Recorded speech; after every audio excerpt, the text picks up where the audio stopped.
Hello साथीहरू, म चाहिँ अब फेरि भर्खर खाना खाएर रेस्टुरेन्ट साफ गर्न जानु पर्यो। अलिकति बिहान पनि गरेँ, 3-4 दिन त लाग्ने रहेछ।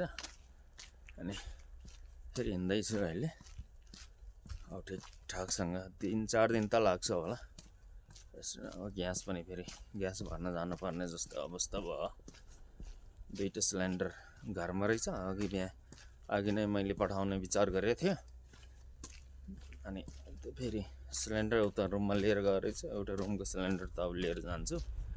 अनि फेरि तल माथि त ठिकै छ, तल पनि सिलिन्डर अरू फेरि बस्ने रुम पनि साफ गर्नुपर्ने छ।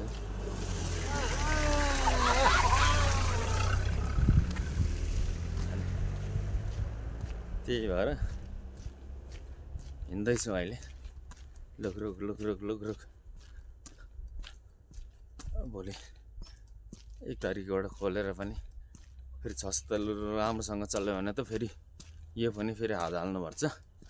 एक दिन साथीहरूलाई बोलाएर पनि 1 घन्टा 2 घन्टा बिहान बेलुका त त्यस्तै हो। बिहान र बेलुकासम्म बिहान अलिअलि गर्नुपर्छ। केही गर्नुपर्छ रहेछ हौ साथीहरू।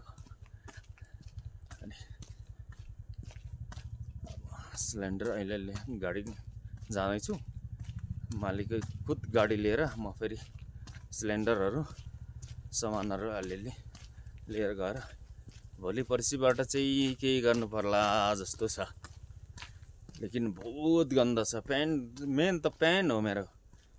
पेन हुन्छ कि हुँदैन थाहा छैन। अब खै मालिकलाई त अघि भनेको मलाई पेन चाहिन्छ भनेर। Okay, thank you.